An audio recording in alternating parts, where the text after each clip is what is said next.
vamos dar início aos trabalhos. Quero dar as boas-vindas e agradecer imensamente a contribuição de início do Dr. Tiago Barisson, nosso mestre, que está compondo a mesa, professor da nossa Faculdade de Direito, aqui em Cacoal, professor Vanderlei José Cardoso, magistrado do Tribunal de Justiça de Rondônia, que também compõe a banca de TCC, do aluno Miguel Antônio Paz de Barros. Quero agradecer imensamente a composição dos senhores.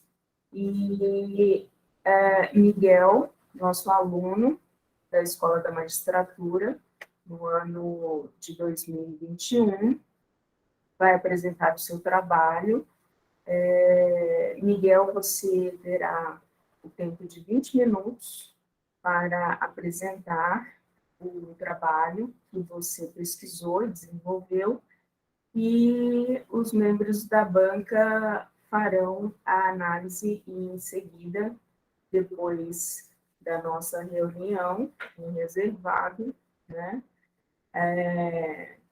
Antes farão as perguntas, claro, depois da nossa reunião em reservado, nós faremos a análise do seu trabalho, ok? Você pode disponibilizar o slide para nortear a sua apresentação, como você fez a proposta inicial, ok? Boa tarde, professora. Boa tarde, professor Tiago Barisson. Boa tarde, professor Vanderlei. Professora Anita, minha orientadora, né? Vou espelhar para começar a projetar a apresentação.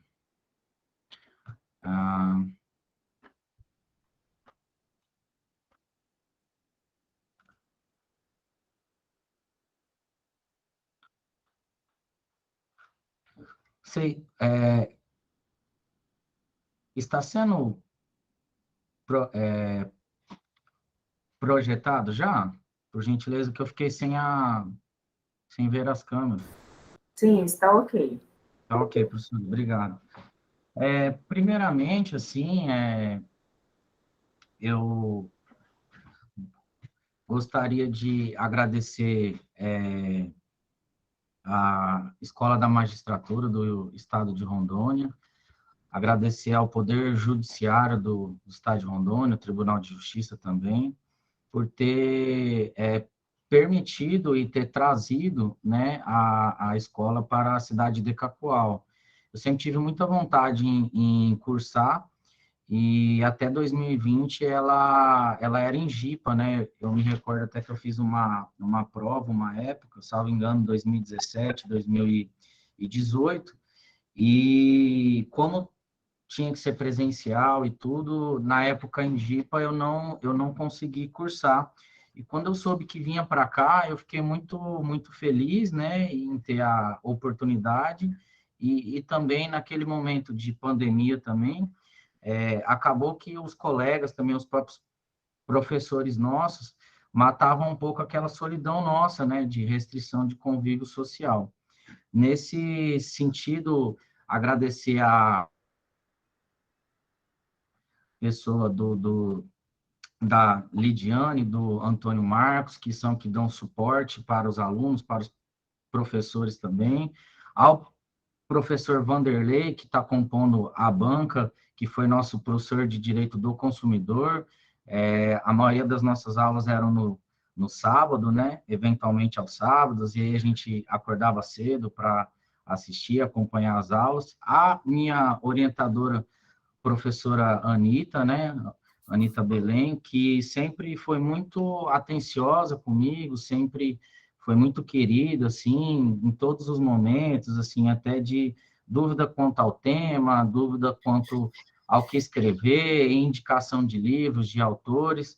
Então, assim, tudo isso, então, esse um ano que a gente estudou em sala, né, mas também a residência prática que eu fiz com a doutora Ligiane Ziguiotto Bender, lá em Cerejeiras, na segunda vara também, eu preciso mencionar, agradecer ela, agradecer novamente a minha orientadora, professora Anitta, e também agradecer ao professor Tiago Barson, né, que se dispôs a compor a banca, e a quem eu tenho muito apreço e respeito como jurista. Não posso deixar aqui de mencionar o fato de que meu pai faleceu recentemente e é uma perda muito grande, mas como tem outros compromissos também, como as provas e tudo que eu tenho que aplicar aos alunos nessas próximas 3 semanas, eu pedi para a Emeron para a gente manter essa data, mas faço essa apresentação também, essa pesquisa, né? A gente vai desenvolvendo ela e concluindo ela, né? Após as sugestões dos membros da banca, em homenagem especialmente ao meu finado pai, né? Aqui, advogado há mais de 35 anos, era membro da Comissão de Advogados Criminalistas do Estado de Rondônia, uma grande pessoa, um grande amigo, a quem eu vou guardar sempre com muito carinho, né? Agradeço também aqui, presente, eu vi os meus alunos, presente também o meu irmão Rafael, minha cunhada Cristiane, a minha mãe Rosimeire, minha mãe advogada também, então, fico muito feliz com a presença de todos, e aí vou passar agora ao trabalho propriamente dito, a expor a pesquisa que a gente desenvolveu nesse período. Então, desde o início, eu sempre fui muito, tive mais afinidade com o tema de direito do consumidor, até a minha própria monografia na faculdade foi sobre direito do consumidor, e quando eu entrei, após acompanhar as aulas do professor Vanderlei também, me despertou para o sentido de por que as coisas quebram, né? Quando a gente vai olhar se alguma coisa quebrou, será que está dentro da garantia? E aí a gente constata, a gente percebe que a garantia venceu basicamente poucos dias antes da quebra do produto, né? Quando você compra uma bateria para carro, quando você vai ver, a garantia venceu quando você precisa utilizá-la, né, para algum reparo, há 30 dias atrás. E aí sempre me despertou isso, né, porque os produtos, eles não são feitos, em tese, né, mais duráveis, com mais qualidade, né, apesar de a gente saber que existem algumas marcas que primam pela qualidade, de uma forma geral, a maioria dos produtos, do mercado de consumo em si, ele possui muitas restrições quanto à durabilidade dos produtos, né? Nesse sentido, até em consulta com a minha orientadora, a gente desenvolveu uma pesquisa sobre a obsolescência programada no contexto das relações de consumo, uma análise da dimensão social, ambiental e econômica sobre a economia circular. Inicio, então, fazendo as considerações iniciais de que esse é um trabalho de conclusão de curso, apresentado ao programa de pós-graduação Lato Sensu, da Escola de Magistratura do Estado de Rondônia, para obtenção do título de especialista em Direito para a carreira da magistratura, sob a orientação da professora especialista Anitta Magdelaine Pérez Belém. Introdução. Então, quando a gente traz esse tema, a gente tem que entender o contexto histórico do surgimento dessa prática comercial, tá? A gente vai abordar mais sobre isso no trabalho, mas isso aí principalmente depois da Revolução Industrial, com a produção de consumos em escala, de produtos em massa. E aí chega um certo momento em que o mercado consumidor ele fica limitado. Por quê? Porque os produtos feitos, eles não quebram. A gente tem um grande exemplo das lâmpadas, né? Que existe até um registro histórico de uma lâmpada feita em 1897, ela está listada no Guinness Book, e que ela até hoje ela funciona, né, pelos filamentos, pelas tecnologias. Então, os cientistas da época, em um princípio, eles buscavam aprimorar os produtos para que fossem duráveis, né? E aí chegou um certo momento, principalmente na década de 20, em que se constatou de que o mercado estava saturado dos produtos. E aí esse contexto histórico ainda, ele culmina na Grande Depressão sofrida em 1929 e na crise, né, no crash, na quebra da Bolsa de Nova York.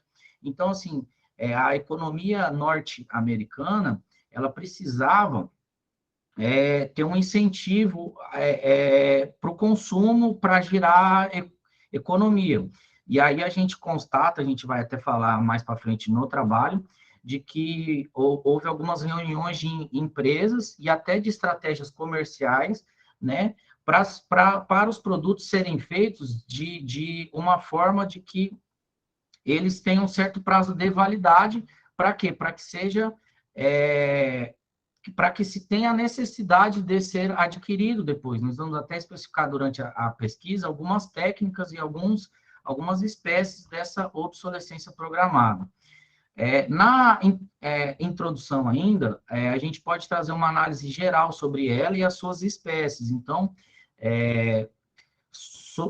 sobre isso, a gente pode citar que, em maior relevância, nós temos 3 espécies de obsolescência programada, que seria obsolescência de qualidade, né? Quando existem produtos com maior qualidade que chegam ao mercado. Existe a funcional, em que se trocam funções dos produtos, essa até não tão nociva ou não tão de um capitalismo predatório, e também existe a de desejabilidade, ou a perceptiva, ou a psicológica, que essa realmente é mais uma influência do marketing e mais os produtos funcionam, mas a própria indústria, o próprio mercado, ele utiliza técnicas para a gente entender que aquele produto ele não tem mais valor, para a gente perder o valor e querer comprar um novo, né? Sobre isso, então, a gente até pode indicar a influência do capitalismo, né? Diretamente, porque quanto mais negociações, mais negócios feitos, aumentam-se os negócios e são sempre lançados produtos novos, né? E mais ou menos nesse sentido, não necessariamente produtos úteis, mas o próprio capitalismo ele fomenta essa prática comercial da obsolescência programada. Vamos citar também as consequências da prática na ordem social, ambiental e econômica, e possíveis soluções por meio de regulação estatal, eventuais incentivos, né, que o Estado pode conceder a empresas que tratam de uma forma, que implantem uma economia circular, né, de uma forma responsável, e eventuais penalidades para a empresa ou para empresas, ou para mercados, ou para setores que não estejam aplicando da melhor forma. Nesse sentido, o primeiro capítulo da nossa pesquisa, ele trata da obsolescência programada em si, dos conceitos, né? Então, ele traz que a obsolescência programada seria a produção intencional de bens e serviços com expectativa de vida limitada, estimulando os consumidores a repetir suas compras com muita frequência. O objetivo, então, a prática comercial da obsolescência programada é a produção intencional de bens, já prevendo de que eles vão quebrar, de que eles vão ter que ser trocados num certo período para que se gire a economia. E aí nós temos um suporte econômico, né? As empresas justificam que se não houver a troca, ou se não houver muita, não vai girar a economia, não vão ser pagos impostos, os trabalhadores vão perder os seus empregos, então existe um suporte econômico para a implantação da prática da obsolescência programada. E aí a gente começa a ter uma crítica sobre isso quando a gente começa a adotar as bases do pensamento teórico-filosófico advindos do utilitarismo de John Rawls, né? Na pesquisa nossa a gente traz bastante sobre isso, a gente aprofunda lá. E também, nesse primeiro capítulo, a gente já começa a avaliar uma ausência de efetividade, né, da proteção dos direitos sociais e ambientais frente aos abusos da utilização do método. Então, veja, se a gente estiver tratando de uma obsolescência programada funcional, ela não seria ruim, ela não seria nociva ao meio ambiente, à nossa própria sociedade, visto que, antigamente, os processos mesmo jurídicos, né, os processos judiciais, eles eram feitos à máquina de escrever, então, surgindo os computadores, ele traz uma nova funcionalidade. Então, a máquina de escrever, ela se torna obsoleta, né? Só que ela se torna de uma forma funcional, porque vem uma funcionalidade nova. Dos celulares antigos para os smartphones também, é uma funcionalidade nova. Não necessariamente a obsolescência ela é uma forma nociva, apenas em algumas espécies que nós vamos tratar mais à frente. Entrando um pouco, então, a gente aprofunda no contexto histórico que a gente já iniciou no trabalho, né? Os primórdios, então, com as indústrias têxtil e automobilística no mercado norte-americano, tá? Estamos falando aqui do início do século XX, 1900, e uma forte guinada da prática com as lâmpadas e o cartel de Philips, né? Isso aí, as empresas de vários países que produziam lâmpadas, elas se reuniram e elas estipularam que as lâmpadas deveriam ter um limite de horas, elas poderiam funcionar apenas até 1.000 horas. Então, toda a tecnologia implantada até aquele momento, né, desde Thomas Edison, que inventa as lâmpadas, toda aquele aperfeiçoamento, eles tiveram que realizar tecnologias e estudos para que fossem diminuídos a efetividade e o tamanho da durabilidade das lâmpadas, para que elas queimassem e precisassem ser compradas novas, tá? Também isso em 1925, tá? Em 1928, a Ford, que era a maior produtora de automóveis, né, na época, ela lança um novo modelo, já buscando preencher um vácuo ali de mais ou menos 20 anos do lançamento do primeiro Ford, já para um segundo buscando aumentar as vendas, porque já estava saturado o mercado. E aí a gente chega na grande depressão e o crash, né, a quebra da Bolsa de Nova York em 1929. Depois nós temos também, como uma grande consequência, a Segunda Grande Guerra Mundial, né, a Segunda Guerra Mundial também, que desempenha uma função muito grande na questão da obsolescência programada. Temos também um famoso caso das meias de nylon da DuPont, né, 20. Então, as meias de nylon elas eram feitas para durar, assim, anos até décadas. E eles desenvolveram uma tecnologia para baratear a produção dela e de uma forma que ela rasgasse, né, que ela não durasse tanto tempo para ter que ser comprada outro produto novamente. E também tivemos campanhas, né, do chamado Throwaway Society, de que compre, use e jogue fora. Então, assim, começou a se fazer marketing em cima para que a gente tivesse uma sociedade de capital, uma sociedade de consumo, e a gente pode trazer esse fenômeno aí para o início dos anos 1950. Avançando um pouco a apresentação e a pesquisa nossa, a gente traz uma perspectiva holística, né, uma visão de uma forma global sobre o assunto. Visão holística, ela significa observar ou analisar algo ou alguma área da vida de forma global, ou seja, como um todo e não de maneira fragmentada. Então, a gente percebe que o crescimento econômico, visando a mera propulsão da produção, com viés estritamente econômico e que não é bastante para atingir o desenvolvimento, busca primordialmente o bem-estar dos indivíduos, a redução da desigualdade e a felicidade, sendo necessários para garanti-lo a eficácia econômica, a igualdade social e prudência ambiental, ou seja, o crescimento econômico ele é apenas um dos requisitos para que se obtenha o desenvolvimento. Então, se a gente estiver falando em desenvolvimento, a gente tem que pensar no bem-estar dos indivíduos, na redução das desigualdades e no aumento da felicidade, né? De uma forma global, não apenas sob um viés estritamente econômico. E aí, na pesquisa nossa, a gente traz 3 análises para a gente começar a olhar a obsolescência programada, né? A gente traz uma análise pela ótica da demanda, né?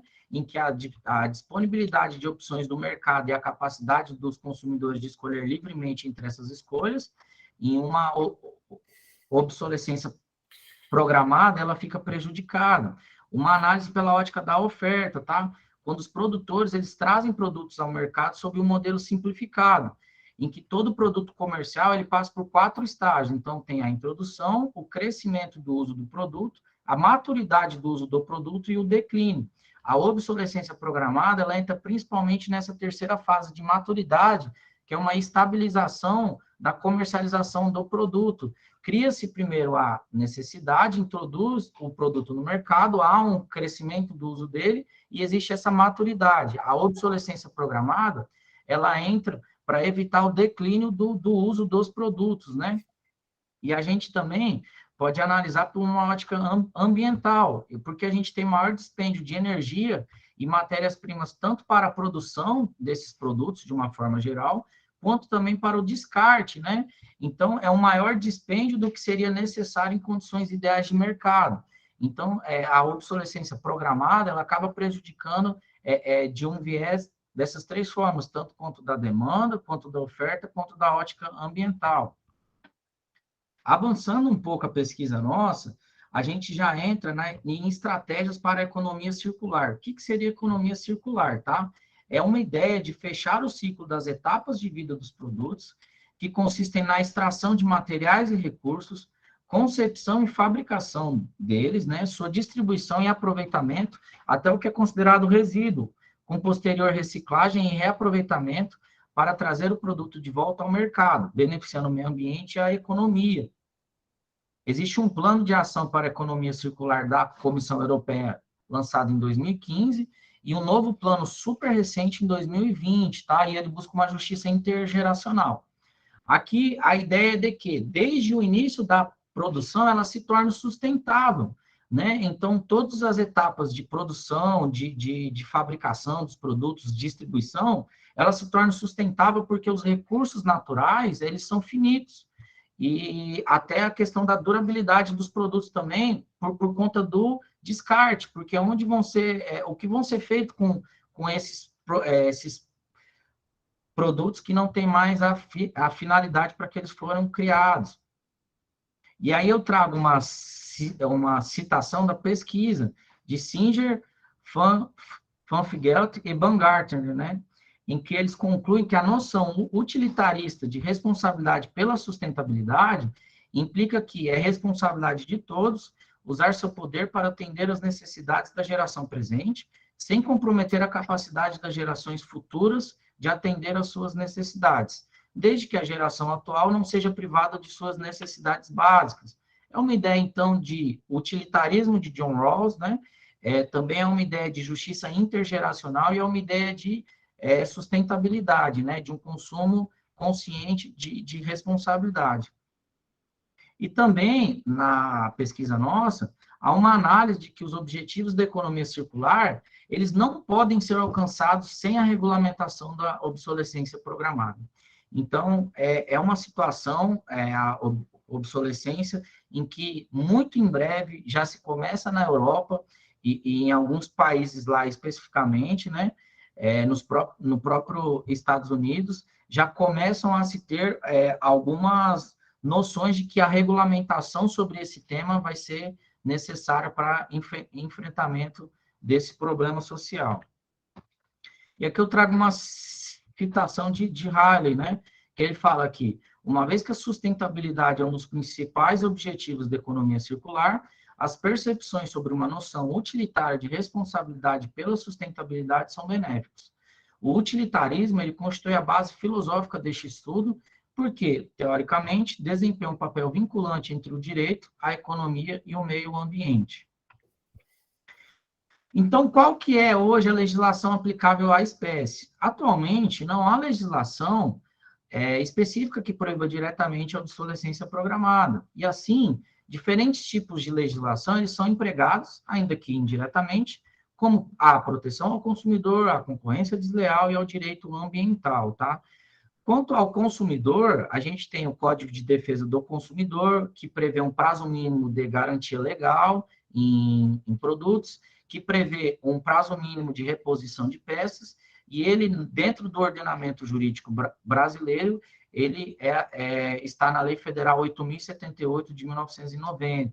Quanto à concorrência, existe a lei antitruste, também conhecida como livre concorrência, né, que institui o CAD, né, e ela está na lei atualizada agora recentemente pela Lei Federal 12.529 de 2011. Na esfera ambiental, nós temos também uma lei que institui a Política Nacional de Resíduos Sólidos, veio por meio da Lei Federal 12.305 de 2010. Então, hoje, a abordagem nossa para um melhor controle, ela passa de forma indireta por essas três leis. No tópico 3.2 da nossa pesquisa, né, que eu fiz junto pela orientação da professora doutora Anitta, nós trouxemos abordagens para tratar a obsolescência programada. Dado que atualmente não existem medidas que proíbam diretamente a obsolescência programada, cada país utiliza leis nacionais indiretas, como citado já, e abordagens para melhor controle sobre isso, a gente traz 3 tópicos na pesquisa. O tópico 3.2.1 trata de uma maior regulamentação ambiental sobre a matéria. No tópico 3.2.2, ele trata da concorrência desleal e proteção ao consumidor. E no tópico 3.2.3, ainda a gente reforça a questão do direito de concorrência, né? Avançando um pouco, já no terceiro tópico da nossa pesquisa e último, a gente fala sobre análises recentes da obsolescência programada. Então, veja, a obsolescência programada, atualmente, ela não é totalmente ignorada pelas instituições. Nesse sentido, o Comitê Econômico e Social Europeu e a Associação Europeia de Consumidores colocaram a questão da obsolescência programada em suas agendas e apoiam ativamente medidas jurídicas vinculativas para proibir a obsolescência incorporada. Além disso, o Parlamento Europeu, na Resolução 143 de 2017, tratou sobre produtos com uma vida útil mais longa, né, instando a Comissão Europeia a agir para combater a obsolescência programada.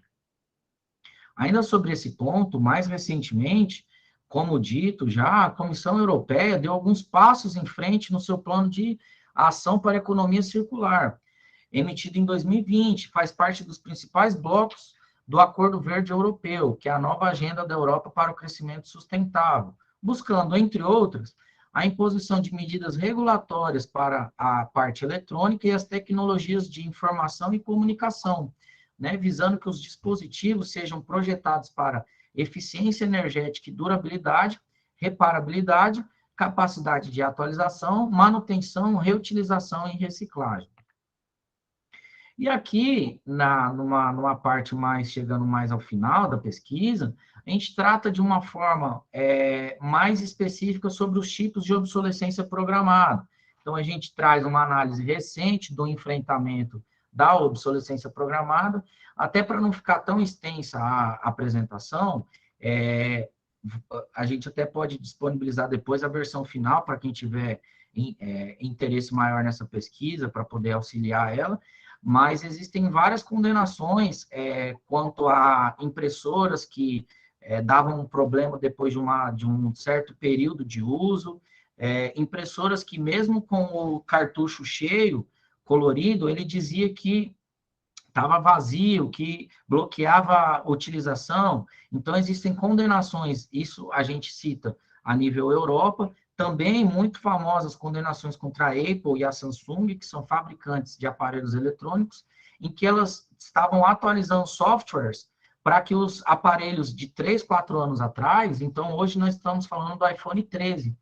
Na época que foi lançado, salvo engano, o iPhone 11, eles lançaram uma atualização para que os iPhone 5 eles parassem de funcionar. E aí ficou constatado, foi provado em processos na Europa, de que foi uma forma intencional da empresa de buscar que, mesmo aqueles celulares, eles tendo funcionalidade, eles ainda estão funcionando, a empresa travasse eles para que o consumidor fosse obrigado a adquirir um novo. Então, a gente traz essas análises recentes e, para finalizar, a gente traz os tipos de obsolescência programada, tá? E ele pode, de uma forma mais relevante, aparecer sobre 3 modalidades distintas. A de qualidade, a funcional ou a desejabilidade, que também é chamada de perceptiva ou psicológica. Na obsolescência programada por qualidade, ocorre um encurtamento da vida útil do produto por meio da utilização de técnicas ou materiais de qualidade inferior ao que normalmente já está à disposição do produtor, sendo possível antever sua quebra ou desgaste para a redução de sua durabilidade. O exemplo que a gente citou aqui já na apresentação seria o caso das lâmpadas. Existem tecnologias para que essas lâmpadas durem mais, mas mesmo assim, os fabricantes, os produtores utilizam-se de produtos de menor qualidade para que, eventualmente, o consumidor tenha que comprar um após um certo período, depois de 2, 3 anos, né? É mais ou menos nesse sentido a obsolescência programada por qualidade, o que também é muito nociva, né? Porque há um custo muito grande, até um custo ambiental, econômico também, para os consumidores, né? Existe a obsolescência programada funcional, tá? Por funcionalidade, que é a estratégia que torna um produto obsoleto com o lançamento de outro produto no mercado, ou do mesmo produto com melhoramentos, capaz de executar a mesma função do antigo de forma mais eficaz. Nesse sentido aqui, a pesquisa nossa, ela não é radical. A gente entende que a obsolescência programada por funcionalidade, ela é totalmente válida. Veja, uma máquina de escrever para um computador, ela traz uma funcionalidade nova e ela traz um ganho muito grande ao consumidor que adquirir um aparelho notebook, por exemplo, do que uma máquina de escrever. Então, quanto a isso, eu acredito que não há muito questionamento. A gente é a favor dessa obsolescência programada por funcionalidade. Agora, já o ponto de maior crítica, né, da pesquisa que a gente desenvolveu, né, é a obsolescência programada de desejabilidade, também chamada de perceptiva ou psicológica, que é quando o produto ele ainda funciona normalmente e sua utilidade é compatível para os fins que foi criado. Todavia, ele torna-se obsoleto pelo fato do aparecimento de um produto novo, com estética diferente ou alguma outra modificação pontual, deixando o anterior de ser desejado pela mente humana. A gente pode citar o caso dos carros. Existem carros perfeitos de 2010, 2012, mas a indústria ela trabalha tanto no marketing que você não sente desejo mais de andar com um carro de 2010, mesmo ele fazendo o mesmo trajeto, mesmo muitas vezes ele ainda servindo para o fim que ele foi criado. Mas a gente sente a necessidade, até pelo marketing, pelo capitalismo, né, de consumo, uma sociedade de capital, de consumo, da gente adquirir novos produtos, né? E essa foi a pesquisa que a gente fez. Vou trazer breves considerações finais. A obsolescência programada, ela é uma prática de mercado que vem sendo intensificada nos últimos tempos por diversos motivos.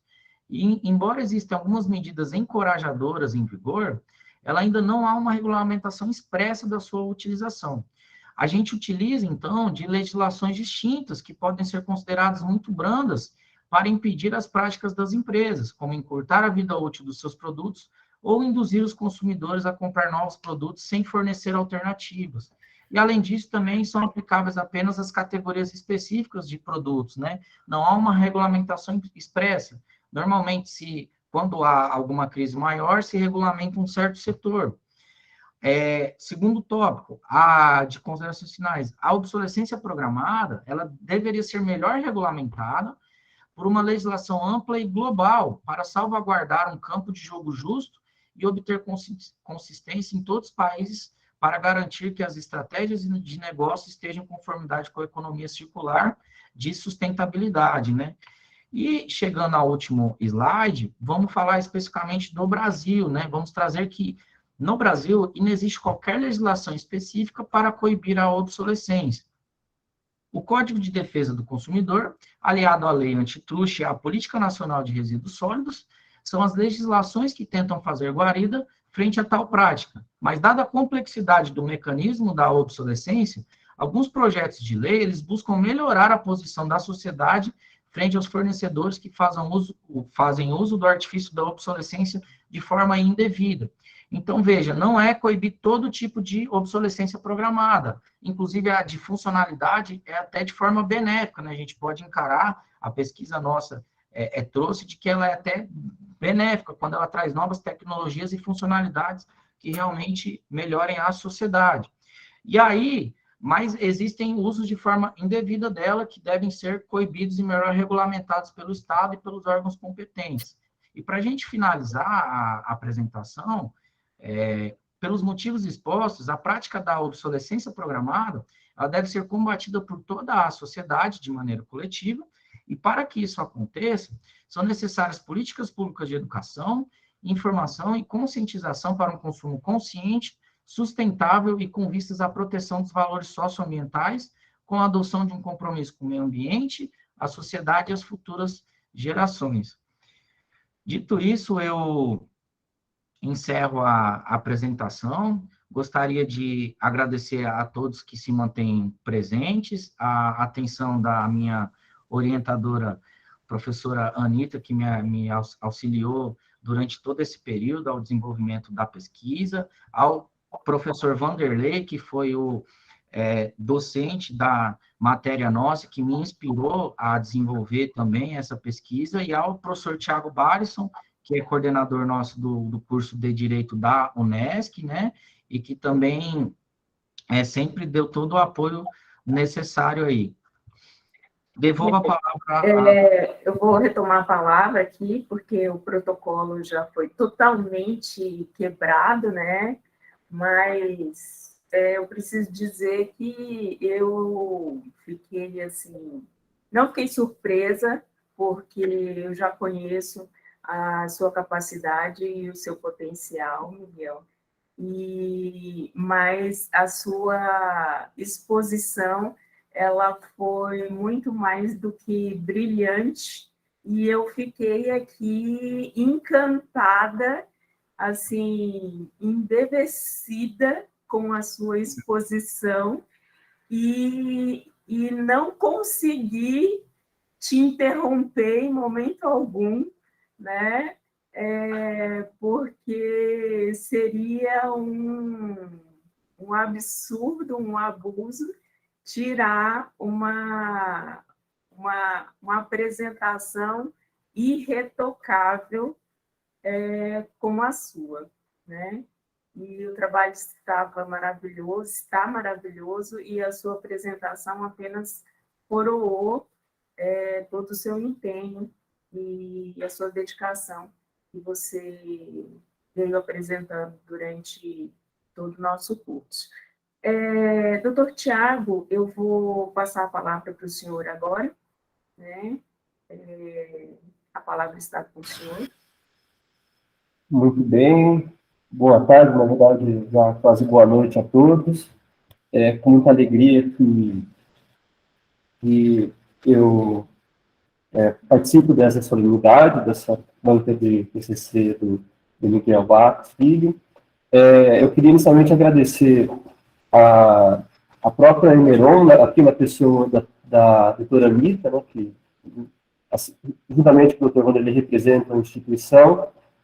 Na verdade, dar os parabéns institucionais, digamos, da Unesc, porque, efetivamente, tanto a parceria da Unesc, quanto os trabalhos próprios da Emeron têm se mostrado assim, muito proveitosos. A gente vê a qualidade, a gente vê o empenho, a dedicação de todos, e basta dizer que a apresentação de hoje, por exemplo, é um resultado dessa dedicação, desse empenho acadêmico. Eu que primariamente atuo na área acadêmica, eu vejo isso, né? E, assim, na verdade, me inspiro e espero que sirva inspiração também para os acadêmicos, tá?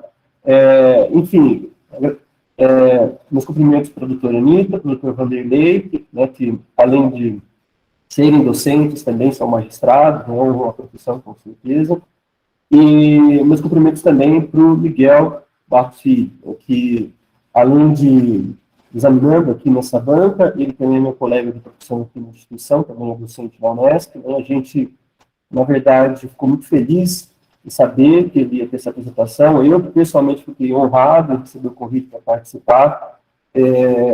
Digamos assim, a gente vê o desenvolvimento profissional dele aqui, isso é nítido, né? Isso é unânime na instituição, enquanto pesquisador, enquanto docente. E é claro, né, esse trabalho aqui ele é muito o resultado, o reflexo dessa postura profissional que ele tem, postura dedicada em si, né, a forma como ele expõe o conteúdo de maneira clara, de maneira pausada, didática, né, isso é uma qualidade aí digna de ser repetida, de ser imitada por outras pessoas, tá? Na verdade, eu tenho, assim, também, aqui na condição de acadêmico, digamos assim, né? Então, eu vou fazer algumas breves considerações ao trabalho, tá? Mas estritamente na perspectiva acadêmica, científica, para, digamos assim, também não tratar de maneira tentar esgotar o assunto, porque eu acredito que o Dr. Vanderlei depois vai ter outros aspectos para acrescentar. Bom, inicialmente, eu, enquanto professor, enquanto, na verdade, pesquisador, né, não sou professor, eu vi que o Miguel ele se preocupou em fazer efetivamente um desenvolvimento do conceito, né, da obsolescência programada, né, e tentou ser, digamos assim, bem objetivo nessa exposição. E uma coisa assim que na verdade eu senti um pouco de falta, vou confessar, é com relação digamos assim, uma delimitação do conceito a partir das fontes com as quais ele trabalhou, digamos, né?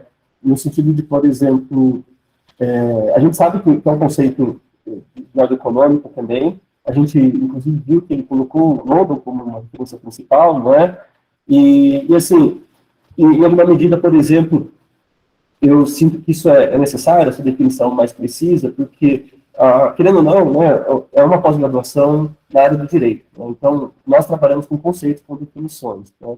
E aí isso acaba gerando, por exemplo, uma necessidade, na verdade, uma outra etapa, né, da discussão do assunto, de uma eventual alteração normativa, para eventualmente abranger esse conceito, abranger essa problemática que é socioeconômica e que, como foi falado, até mencionado, já tem positivação, por exemplo, no direito francês, ou tem até um regulamento também no direito belga, né? Eu vi a referência, né?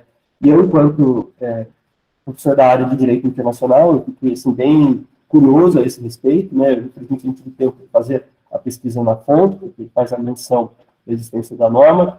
E, assim, também eu vi que há indiretamente a menção aos preâmbulos da Comissão da União Europeia, né? A Comissão Europeia com relação ao assunto, né? E aí, talvez também, assim, eu achei que seria interessante adicionar uma análise, digamos assim, a hermenêutica daquele texto, até porque o texto da Comissão Europeia, com certeza, ele está disponível também em língua portuguesa. Português europeu, mas, enfim, plenamente compreensível, né? E é claro, né, isso tudo para ajudar a gente a desenvolver nacionalmente, digamos assim, né, ou até por meio de tratado internacional, alguma proteção mais objetiva, mais direta com relação à obsolescência programada.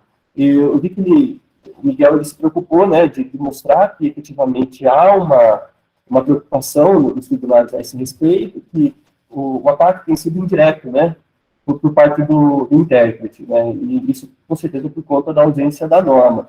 Então, eu não sei se é o protocolo dessa exposição, mas eu queria ouvir, assim que possível, do Miguel, com relação a uma delimitação conceitual, se ele chegou a identificar, por exemplo, a possibilidade de uma delimitação conceitual para a construção de conceito jurídico de obsolescência programada. Até porque, na exposição, ele trouxe situações em que há uma obsolescência comum, né, do modelo capitalista, em que, efetivamente, o produto de melhor qualidade, ele tem a condição de, deve substituir o produto que está defasado, que está desatualizado, né. Então, nesse sentido o meu comentário. Eu, assim, reitero que o trabalho está excelente. Na verdade, a gente se surpreendeu com a apresentação e também com toda a questão familiar do Miguel, né? Assim, a gente ficou muito sentido com tudo que aconteceu. Eu tenho certeza que o pai dele, o Miguel, né, ele está acompanhando a exposição, está muito feliz, que meu filho está orgulhoso, né? E que isso é algo assim que, digamos, serve também de uma homenagem, né, profissional. Bom, essas são as minhas breves palavras. Eu agradeço novamente a oportunidade e devolvo a palavra para a doutora Anitta. Muito obrigado. Você tem condições de complementar, Miguel? Sim, prof, tenho sim. Agradecer ao professor Tiago pelas sugestões e indicações, e eu tenho certeza que todas são construtivas, né? E a todo apoio.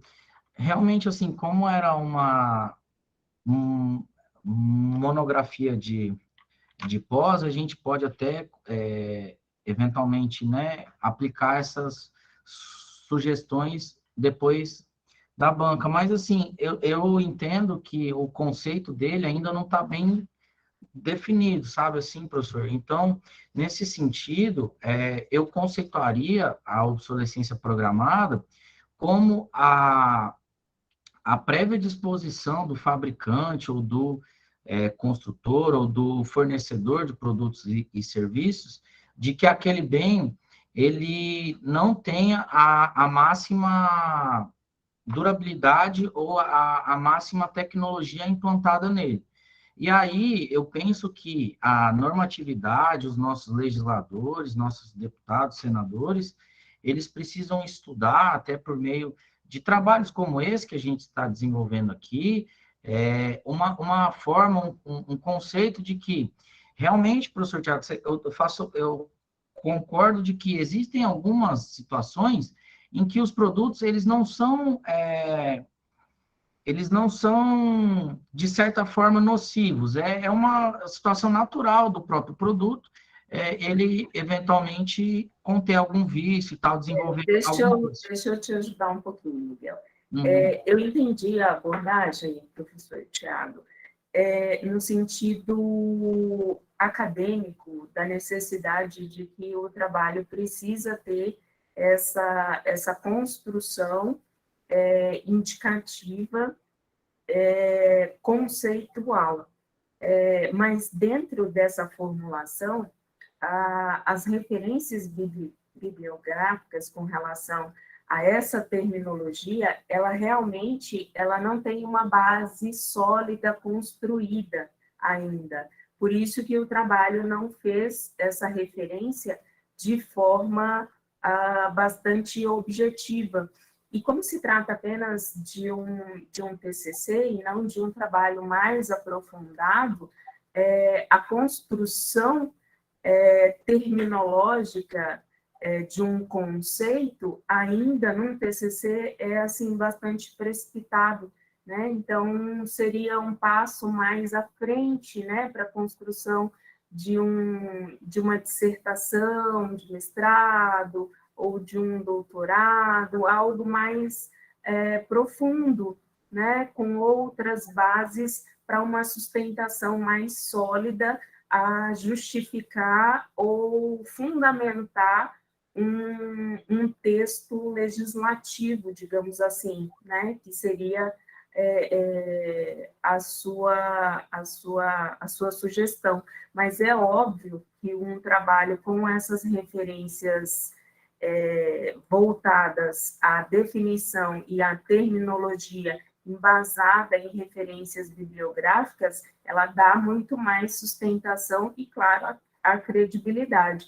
Mas vamos fazer a referência como algo em construção. Então, possivelmente, é algo que o Miguel pode acrescentar, mas também como algo a se desenvolver, né? Quem sabe esse TCC daqui para frente, ele pode caminhar e desenvolver algo maior, né? Pode ser uma sugestão também para o Miguel, né, Miguel, a se pensar e trabalhar em cima dessa parte conceitual, né? E o trabalho crescer também nesse aspecto, né?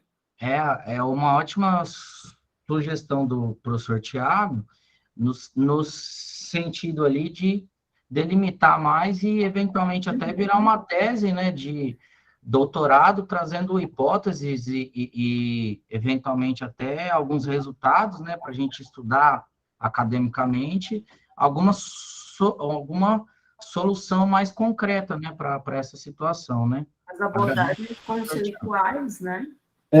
Na verdade, a missão até que eu fiz que com relação à referência, porque de fato o Miguel pesquisou as referências, né? Isso dá para ver no trabalho, né? Até direto ou indiretamente, né? Mas como eu falei, por exemplo, a Comissão Europeia ela tem um plano de ação, não tem, como foi falado, e assim, esse tipo de documento, apesar de ele não ser, digamos, um documento definitivo a respeito do conceito, a gente vê isso muito nos documentos da União Europeia, eles já têm alguma aproximação, né, em relação ao conceito. Então, assim, na verdade, não seria nem a inclusão nesse sentido de um novo conceito, uma outra definição, porque efetivamente, como vocês bem falaram, né, esse não está consolidado ainda, mas, na verdade, a parte final, evidentemente, eu sei que não existe esse conceito, que a legislação ela não abarca indiretamente, né, mas pelo próprio estudo do Miguel, na verdade, a título, por exemplo, resolutivo, né, nessa situação, se ele chegou, por exemplo, a pensar, não, ele, na verdade, respondeu agora, né, a obsolescência é tal coisa, mas,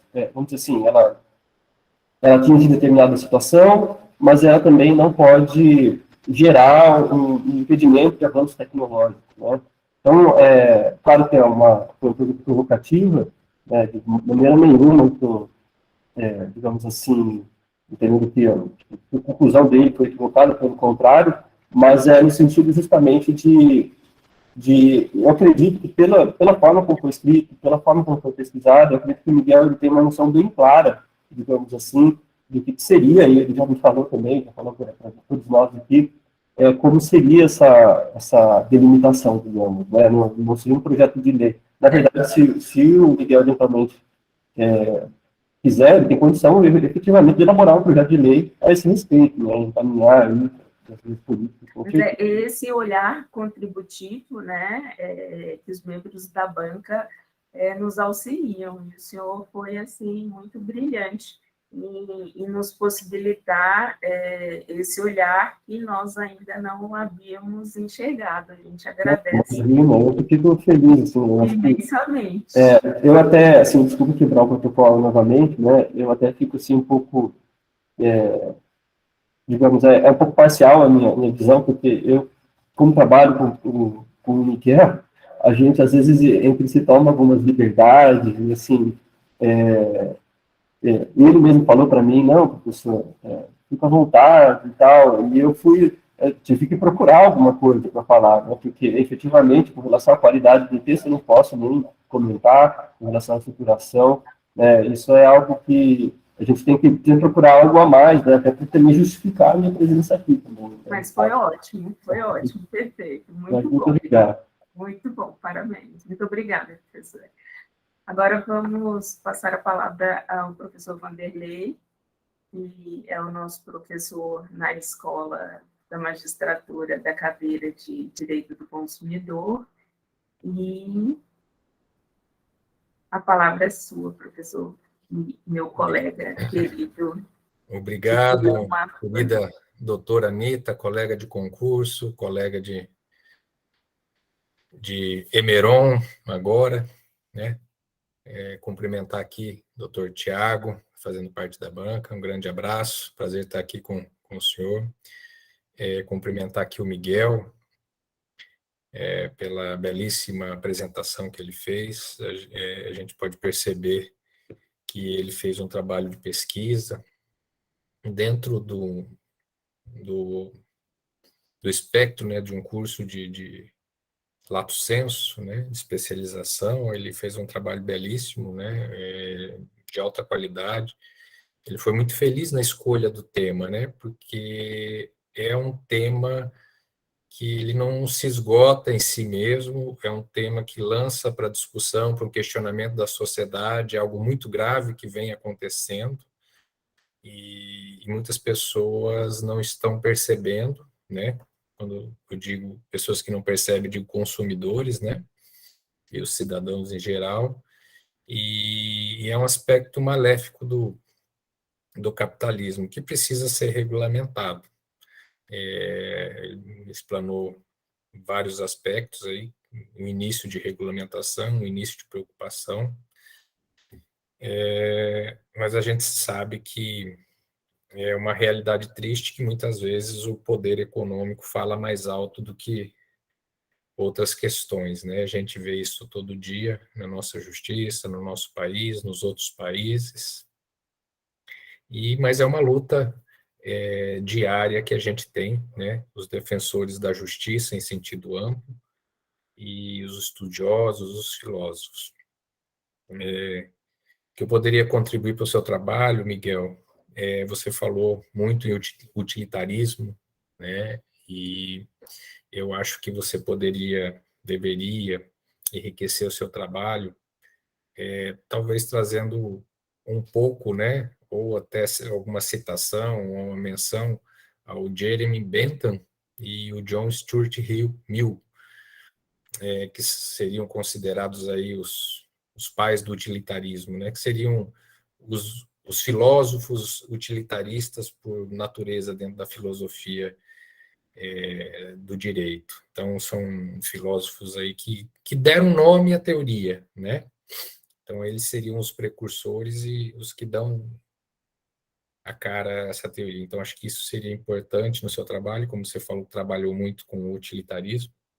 Talvez o Rawls, né, John Rawls, não fosse tão utilitarista como desenhado aqui, ele já viria numa nova vertente, um pouquinho mais ampla, mas porque como eu acabei de concluir o mestrado recentemente, ano passado, então essas teorias filosóficas pesquisei muito, né, que a minha dissertação foi com base principalmente na teoria de Rawls, né, e, é uma teoria complexa. Rawls tenta trazer uma solução para o problema da igualdade, né, das liberdades e da distribuição dos bens, né, na nossa sociedade. Então, a teoria dele, eu diria que hoje seria mais evoluída, né? Seria uma evolução do utilitarismo. O Rawls seria já no estágio um pouquinho posterior. Não que o utilitarismo não fosse bom, ele tem as suas vantagens. Dentro da filosofia, é difícil a gente afirmar com certeza uma outra coisa. Mas que é uma das críticas do utilitarismo, não resolveu o problema da minoria, né? Então ele resolve o problema da maioria e a utilidade dele está nessa, né? Então a democracia resolve o problema da maioria e acaba o utilitarismo ficando uma margenzinha aí para a minoria. Mas isso são questões filosóficas que eu só estou te trazendo aqui para te abrir um novo horizonte. Seu trabalho está fantástico, tá? Talvez alguns ajustes ali de ortografia, coisas pequenas, né? A gente sabe que acontece isso, a gente vê, lê, relê, trelê, alguma coisinha fica para trás, é assim mesmo, né? Mas isso é detalhe, é coisa mínima. A escolha do tema foi muito boa, toda a construção do seu texto, a pesquisa, é um trabalho diferenciado, tá? Um trabalho muito bom. Tá? Parabéns aí também à sua orientadora, que deve ter te dado luz, né, nesse caminho de pesquisa. Então, você está de parabéns. A única observação que eu tinha mesmo era essas questões filosóficas, que eu acredito que quando você entrar no mestrado, você vai ter oportunidade, não sei se já está fazendo. Está fazendo? Já fez, professor? Eu terminei também, eu vi você falando, eu terminei também. Fez mestrado aonde, Miguel? Eu fiz na Unijuí, professor, em Direitos Humanos. Em Juí, Rio Grande do Sul? Rio Grande Em Juí? Ijuí, uhum. Em Juí, conheço lá de passagem. É Então, legal, né? então já está aí, né? Eu ia falar do mestrado de HJUS, né? Bem que o mestrado de HJUS hoje ele já não está tão filosófico como foi o meu, né? Acho que eu gostei mais do meu do que do jeito que está hoje, confesso. Mas você está de parabéns, a gente percebe que é uma escrita de qualidade, que é diferenciada, né?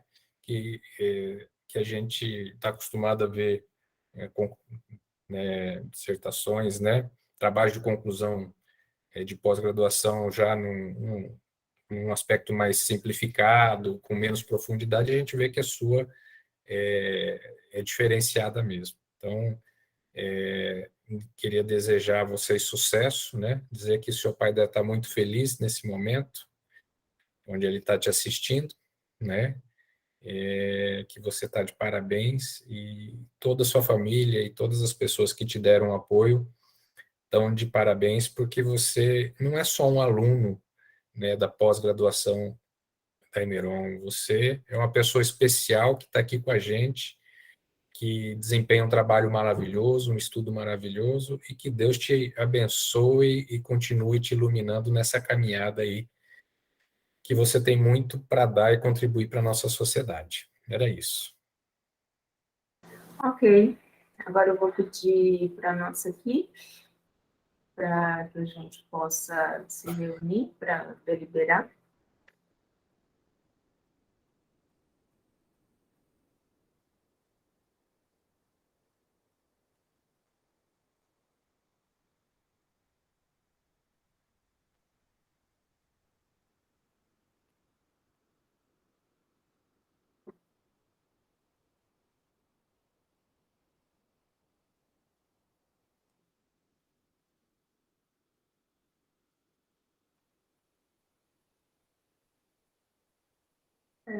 Eu acho que a retirada é feita pelo pessoal da equipe, Miguel. Estou esperando aqui o Anderson, o Marcos, o seu retorno deles.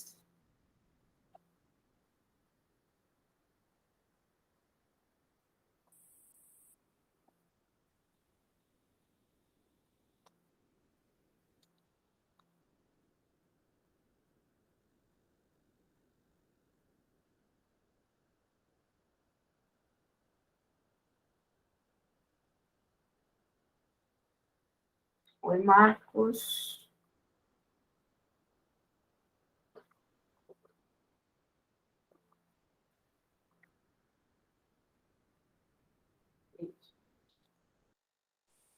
Olá, doutora. Olá, doutores. Doutora, nós podemos fazer o seguinte agora. Podemos deliberar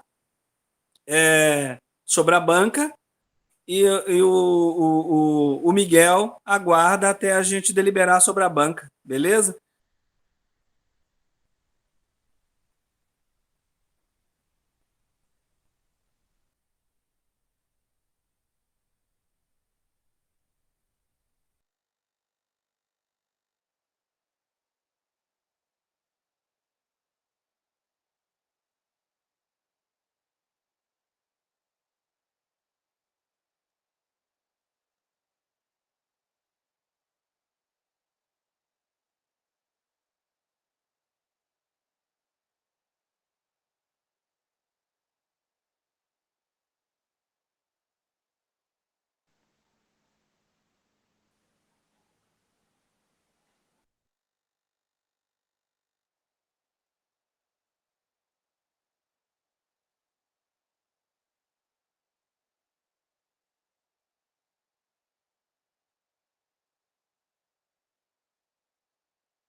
Bem, vamos retornar para a leitura da ata com a deliberação da banca.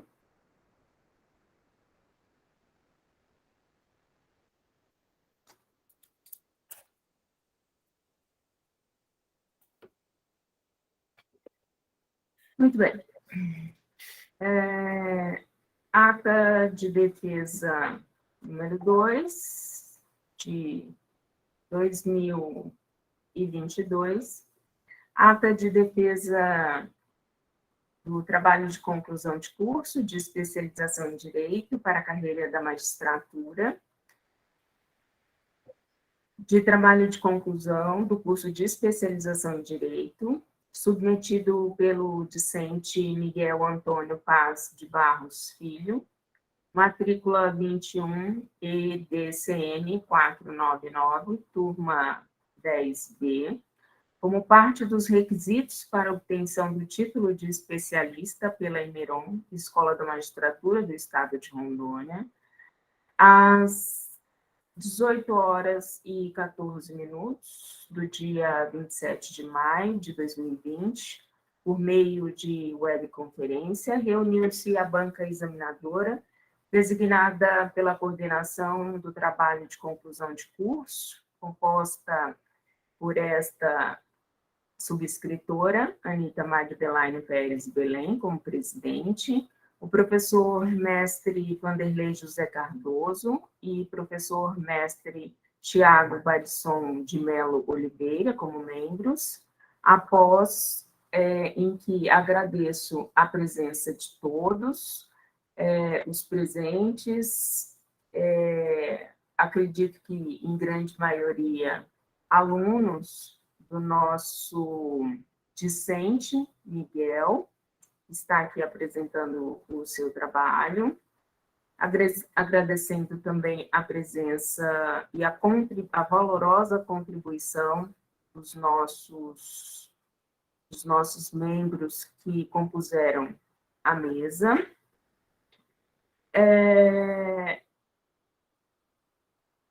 O trabalho de apresentação intitulado A Obsolescência Programada no Contexto das Relações de Consumo, com a análise da dimensão social, ambiental e econômica. Após concluída a exposição e feitas as arguições pela banca examinadora, nos reunimos, os membros, para atribuir o seguinte resultado ao trabalho nos seguintes termos. Aprovado o aluno com a nota máxima 10, para que a sua titulação seja expedida.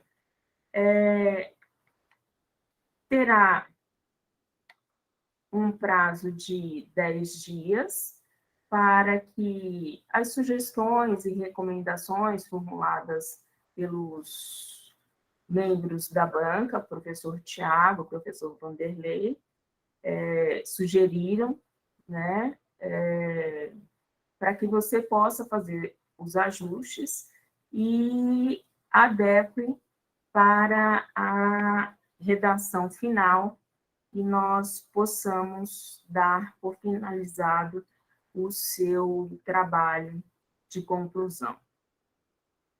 Para constar, lavrou-se esta ata que vai ser assinada digitalmente por todos os membros da banca. A orientadora presidente desta banca, Anita Magdelaine Pérez Belém, darei por finalizado os trabalhos, mas antes quero fazer um encerramento a par das formalidades, um encerramento pessoal, para dizer ao meu aluno e orientando algumas palavras. Quero dizer, Miguel, que tecnicamente você apresentou um trabalho de início que me causou bastante surpresa, de início porque eu não sou titular da cadeira de Direito Penal, ou de Consumidor, sou titular da cadeira de Direito Penal, mas você sempre um aluno muito participativo e se mostrando interessado em todas as disciplinas, me cativou bastante e eu não soube dizer não. E com você aceitei esse desafio, né? Porque o próprio tema já causa um certo impacto, né? Então não deixa de ser um desafio. E quando você me apresentou a sua primeira versão do seu projeto, eu já fiquei bastante curiosa e interessada no tema. E na medida que nós fomos evoluindo no seu trabalho, eu só tinha a confirmação daquilo que eu venho confirmando nessa década de história que eu tenho em Cacoal. Porque quando eu te conheci, você era um jovem recém-formado, ainda estagiário do Banco do Brasil, e o nosso começo não foi muito bom, né? E mesmo assim, não tendo tido um começo muito bom, você continuou persistente, né? Persistente, persistente, persistente. E eu falei, esse menino, ele é diferente, porque ele continua persistindo, né? E até meu marido me chamou a atenção e falou assim, mas esse menino não é aquele que você só reclamava dele? Só reclamava dele? Eu falei, mas ele é diferente, ele está mudando, e agora ele é meu aluno. Agora ele é meu aluno. E aí, no passar dos anos, você observa o trabalho, você observa a competência, você observa a qualidade do profissional. Então, muito mais do que se fala, do que se diz a respeito do trabalho e do profissionalismo de um profissional liberal, o que ele fala muito mais do que dizem a respeito dele. E foi justamente isso que você, no decorrer desses anos, me mostrou e vem mostrando a toda a sociedade de Cacoal e, quiçá, do Estado. E isso é um mérito, Miguel, que toda a sua família, tenho certeza, tem um orgulho imenso de você, porque não é qualquer um que consegue superar esses obstáculos e que tem essa qualidade de mostrar ao mundo a que veio, não por palavras, mas por construção de obras. E essa sua obra, ela vem da qualidade daquilo que você faz. Então, é a qualidade dos seus estudos, é a qualidade da produção daquilo que você faz, é a responsabilidade do trabalho, é a responsabilidade agora com os seus alunos, que eu já sei estão apaixonados pelas suas aulas, é a qualidade da exposição brilhante, né? Eu não entrei na sua sala de aula, mas a sua exposição aqui me deixou, como eu disse, embevecida, encantada, né? A sua exposição, assim, não tenho o que dizer, né? Você tem uma dinâmica e uma didática de exposição irretocável, né? Dominando o assunto, você pode palestrar aí para grandes plateias, né? Pode ficar tranquilo, um excelente palestrador, né? E só sucesso na sua carreira. É o que eu te desejo, viu? Fico muito orgulhosa de você e feliz por ter tido a oportunidade de você poder me escolher, me selecionar para te acompanhar nessa orientação. E fico muito grata de ter essa oportunidade de fazer esse trabalho ao teu lado. Fico enaltecida por ver uma pessoa tão jovem e tão forte como você. Meus parabéns, espero que você siga cada vez mais agregando conhecimento e fazendo brilhar a sua estrela, ok? Um grande abraço, agradeço a presença de todos, aos professores, e agora sim, vamos encerrar os trabalhos. Boa noite a todos. Boa noite. Boa noite. Parabéns, Miguel. Boa noite a todos.